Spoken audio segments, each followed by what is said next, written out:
how to fix app not installing issue in your device Edge 50 Pro. In this video, I'm gonna share few tips that you can use to fix it.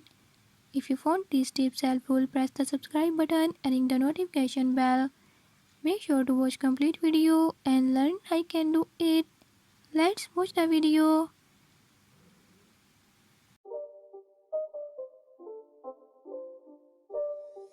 It's not a game, it's a rich thing.